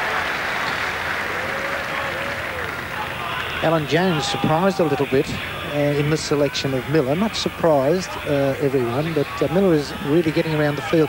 And in that case, he followed that ball right, and he was the man that upset the centres of Ireland. Lineup. The long pass to Campese. If he had taken that, he probably would have been in. He was going at 100 miles an hour, but he couldn't handle it. But he's recovered very quickly. But he's a bit too casual with his kick, and he hasn't found touch. Bradley. And I think those Australian forwards were well up inside the 10-metre circle. Well, they didn't retire outside the 10-metre circle, so they've been penalised. And that was an instance where we suddenly see the bad play of Campese. Very casual, dangerous kick. and it was not needed at all. Bradley, spragged by Andrew Slack, who's had a very quiet day at centre for Australia this afternoon. It's been Liner and Campese that have done and directed much of the Australian back play this afternoon. And Liner having a little run, but now he's having quite a big run backwards. And Ireland finally getting it together in the forwards. Fire in those Irish forwards at last, but it's probably a bit too late. And there's Hugo McNeill up from fullback as well. So they're all in there at the moment. They're only a few metres short of the Australian line, and it's there for the Australian backs. Dean, Kiernan, Ringland is coming from the right wing, Crossan, but the pass wasn't the best to Keith Crossan. He had to check his stride, and that gave the Australian defence time to nail him. But the Australians are caught offside. Keith Crossan with a wry smile on his face, but if that pass had been a little better, it might have been interesting. It's slight altercation there with Crossan and Campese. So Crossan, sorry. So another stoppage for injury, Trevor. Yes. Well, they may replay it, of course. Crossan was bumped by Liner, which was just one of those things that really meant nothing.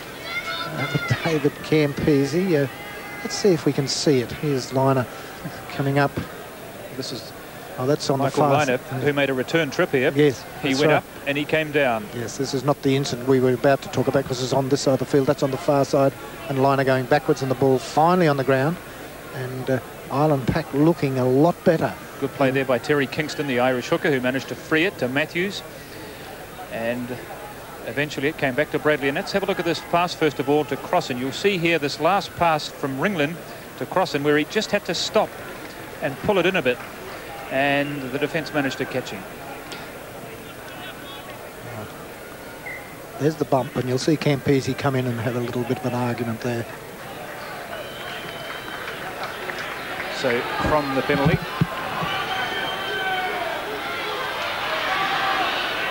the Irish 10 metres short of the line.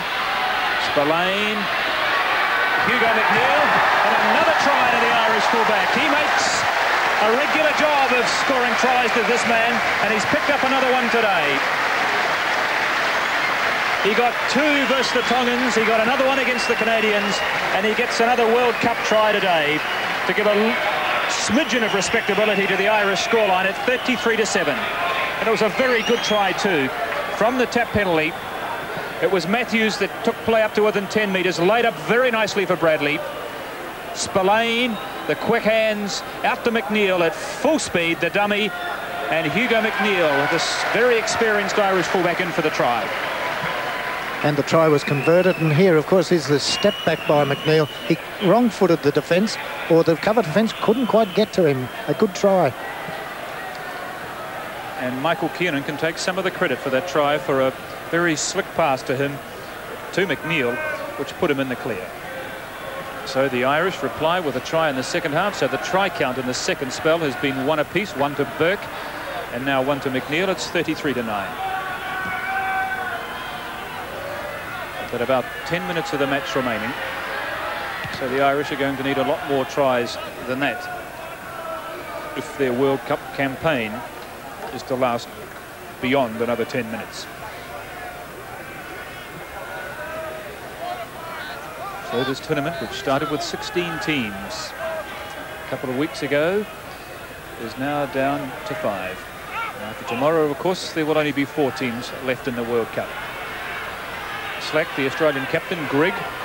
We've seen very little of the Australian midfielders this afternoon, or Peter Grigg. It's been quite amazing the amount of play that has gone to Liner, Campese and Burke.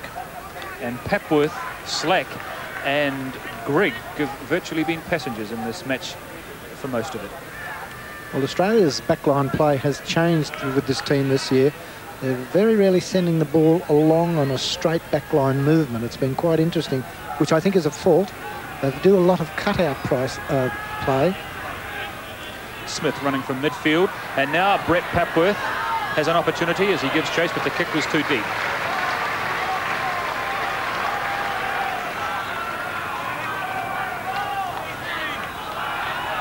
So another opportunity here for the Australians. They're only 10 metres from the Irish line.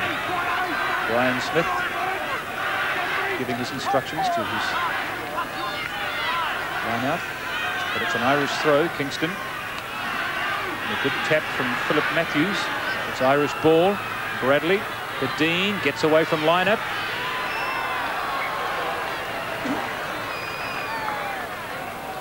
Well, I think that Australia will try very hard now.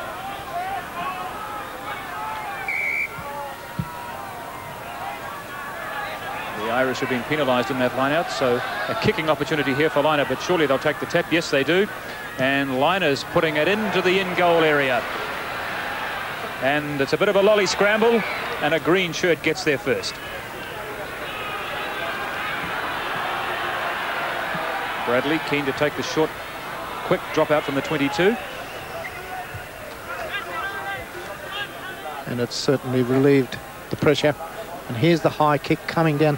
Those goalposts are tremendously high, very difficult for the players looking through it. Ireland lost it and then regained it. Play is resumed from the line-out, and it's gone right along the Irish backline as far as Keith Crossan on the left wing. But the Irish are really just moving the ball across the paddock. They haven't made any impression up the field, but now they are with Spillane. And there's room there for Kiernan. Michael Kiernan gets out of 1, 2 tackles up to halfway. Seemed to drift away from the support, however.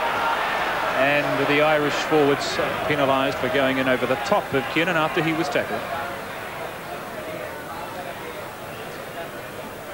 Just a note that the network news will follow as soon as the rugby is finished, and that has about 7 minutes to run.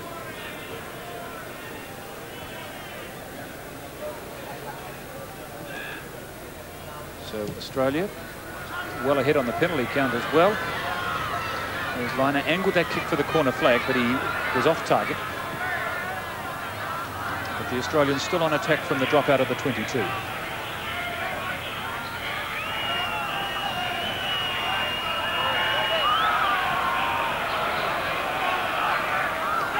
A good take by Steve Cutler, who doesn't seem to be bothered by the very deep gash to his nose. He's continued to play on. Smith over the top for Campisi. And Campisi, he nearly kept that ball in play. The skills of this man are endless.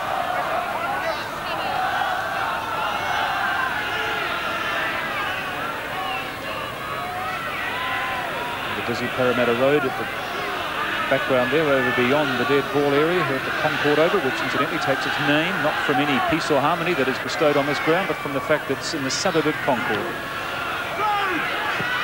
Bradley chips the ball into touch. Well, undoubtedly Australia would hope to score here. It's in the arms of Lillicrap. Frees it for Smith.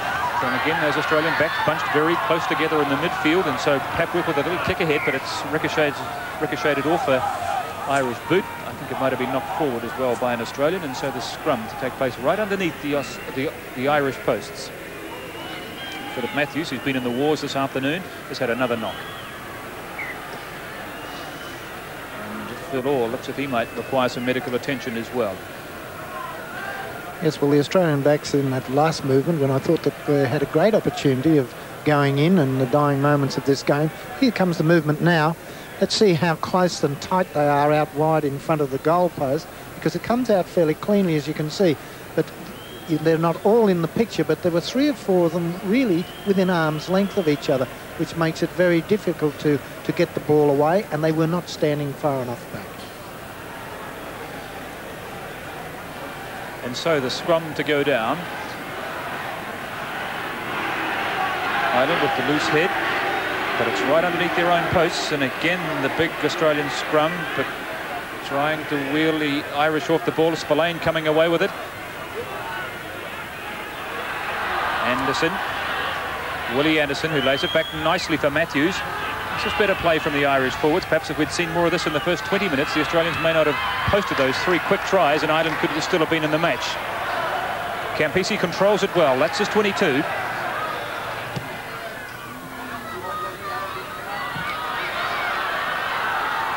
McNeil, his opposite number. And has he found touch? He has. So when we look back at this match, we can see very clearly that the winning of it took place in a space of 8 minutes between the 17th and the 25th minute of the first half. In the space of 7-8 minutes, Australia posted 3 tries and went from 6-0 to 24-0, and they've been in control ever since. The Irish have had their moments since then, but that's really all they've been. Certainly Ireland now not looking a very good side at all. They're waiting for that final bell. And of course it is the end of their run in the World Cup series. Well, I guess 1987 just wasn't meant to be the year for the Irish. They haven't had much luck. They lost their key loose forward, Nigel Carr. Some would claim he's the best loose forward in Europe. He was out with an accident a few days, in fact, before the Irish team were due to leave for New Zealand. And they haven't had much luck since they've been down here either. Here's Crossan having a little run. It's there for Bradley on halfway. Dean, should I say McNeil up from fullback. Irwin pops the ball nicely over the top to Trevor England, but he's getting away from no one. And away goes Burke again. But the ball stepped into touch. A reminder that the Television New Zealand Network News will be on air immediately after this rugby test finishes in Sydney. The line-out to take place just on halfway. Australia ahead by 33 points to 9.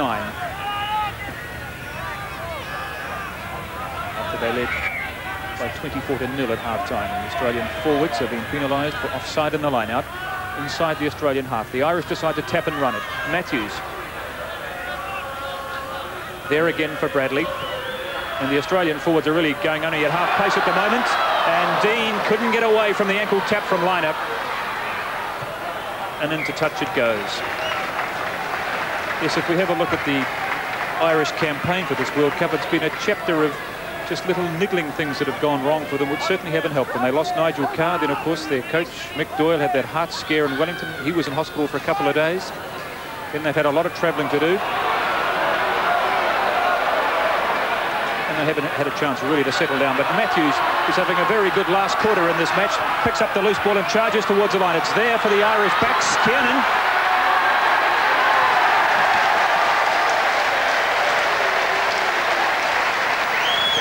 So absolute delight from the many Irish supporters here at the Concord Oval. They've got something to cheer about. So the Irish have outscored the Australians in the second half by 2 tries to 1, but in the end it's not going to be anywhere near enough. But at least it has given some respectability to the scoreline. And a lovely little tip there from Paul Dean. And look at big Phil Orr charging like a 3/4, a 17-stone 3/4, picked up beautifully by Philip Matthews.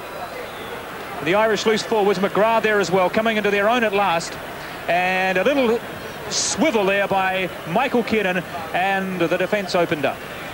Yes, and in the dying moments, you'll notice that the Australian forwards are very slow to come across and cover all this play, which the driving forwards of Ireland have really carried out. The Australian forwards have said the game's all over, but it wasn't, because here's the breakthrough and a very neat step through, beating the defence.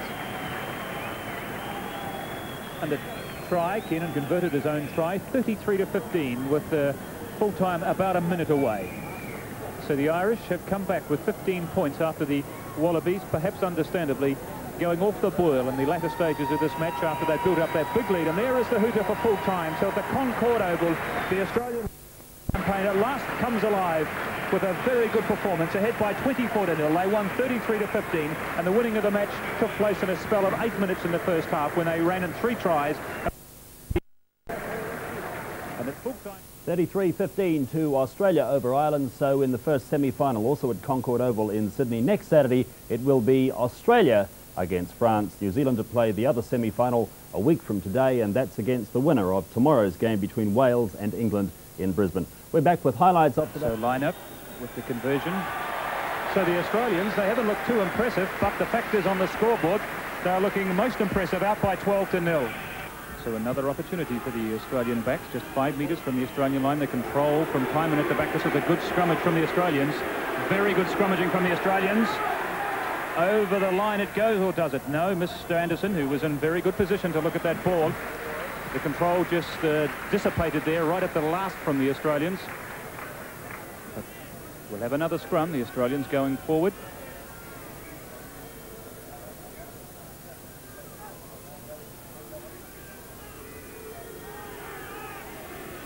Bradley, the Irish halfback, ready to pounce.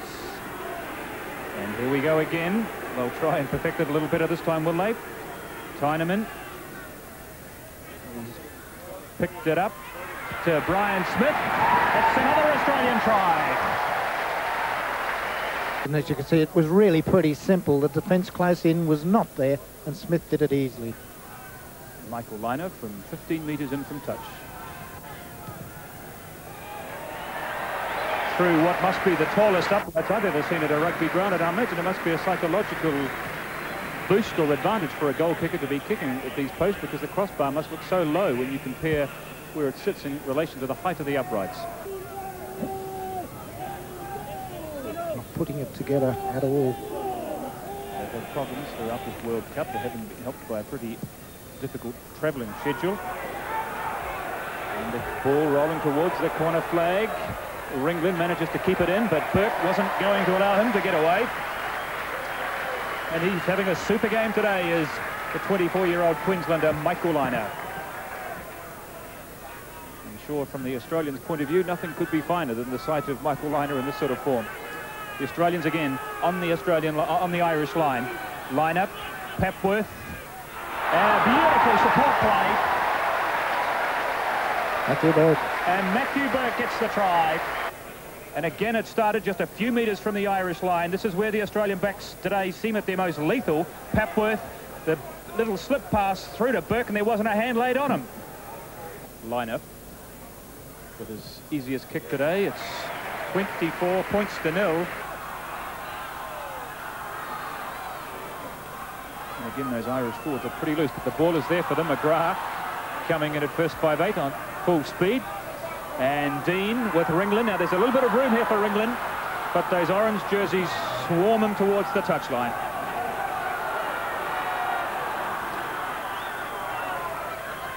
The ball is still in play. Tyneman a couple of metres from his own line. And the Irish forwards have been penalised, in particular Terry Kingston. Going in over the top there. And the Australians, to their relief, receive a penalty just a couple of metres from their corner flag. As on that last move, Ireland, I thought, took the wrong option. They came around the blind side, and the attacking players on the blind side suddenly found a wall of orange jerseys. Bradley waiting underneath it with some timely support from Philip Matthews. 10 metres outside the Australian 22.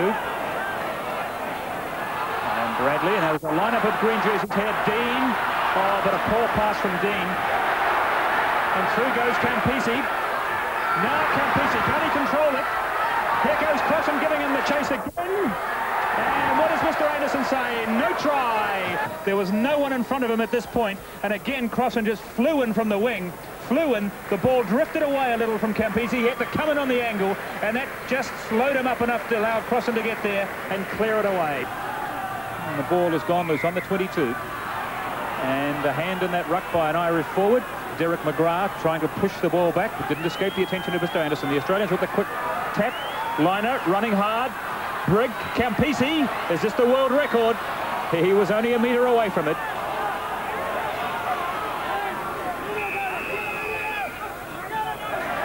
This time it's an Australian forward that has been penalised. Well, he's a real disciplinarian with the whistle, is Mr. Anderson. And it was Liner that could saw a half gap there, and he put on the gas, tried to ghost his way through, and Campisi, who saw the try line just a metre away, but that's where the defence nailed him. Back on the Irish 22. No way through there for Smith. Wrapped up by Philip Matthews. Good play there by Lawton. Papworth, the quick hands to Campisi. Support from Miller, pushing it wide to Burke. Matt Burke looking for his second try. What a try!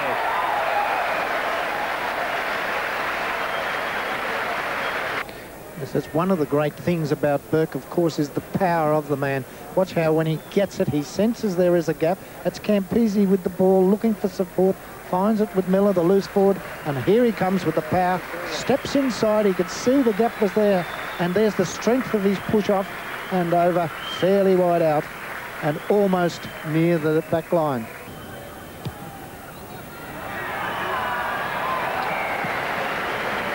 to hot, I suppose, and Michael Liner certainly has got his kicking boots on today.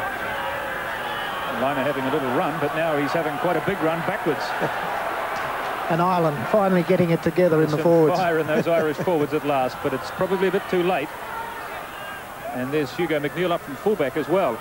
So they're all in there at the moment. They're only a few metres short of the Australian line, and it's there for the Australian backs. Dean, Kiernan, Ringland is coming from the right wing, Crossan, but the pass wasn't the best to Keith Crossan. He had to check his stride, and that gave the Australian defence time to nail him. But the Australians are caught offside. Good play there by Terry Kingston, the Irish hooker, who managed to free it to Matthews. And eventually it came back to Bradley. And let's have a look at this pass first of all to Crossan. You'll see here this last pass from Ringland to Crossan, where he just had to stop and pull it in a bit. And the defence managed to catch him.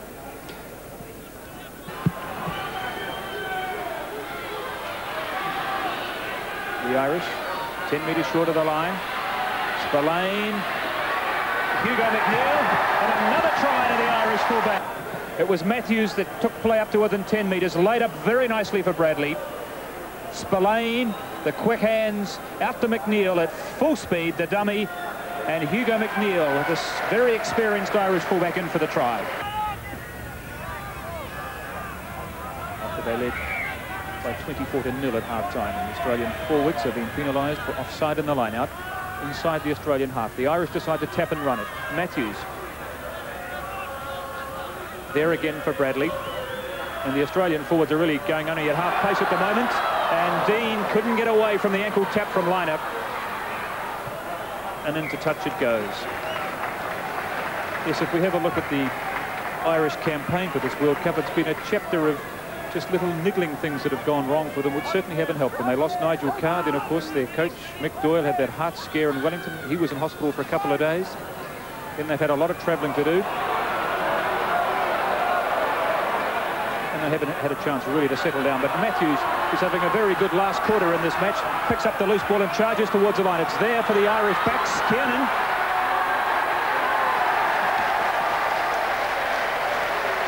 and a lovely little tip there from Paul Dean, and look at big Phil Orr charging like a three-quarter, a 17-stone three-quarter, picked up beautifully by Philip Matthews. The Irish loose forwards, McGrath there as well, coming into their own at last, and a little swivel there by Michael Kiernan, and the defence opened up. And Michael Kiernan converted his own try. The final score 33 points to 15 to Australia over Ireland. It was a match which really must rank as one of the worst spectacles of the entire tournament. But Australia had that decisive period between about the 18th and 25th minute in the first half, when they scored 3 tries and opened up to a 24 points to 0 lead. Well, after match reaction from Concord Oval now, here's Donald Lenihan and Andrew Slack. Oh, it was obviously very highly. The first 25 minutes was something else, weren't they? We were thinking about that Wales test in Cardiff at one stage, but no, it was a good day. Yeah. You lost Nick Farr-Jones in the first couple of minutes. Didn't seem to upset the side at all. No, well, I mean, we obviously feel that Smithy is a great replacement, and he proved that.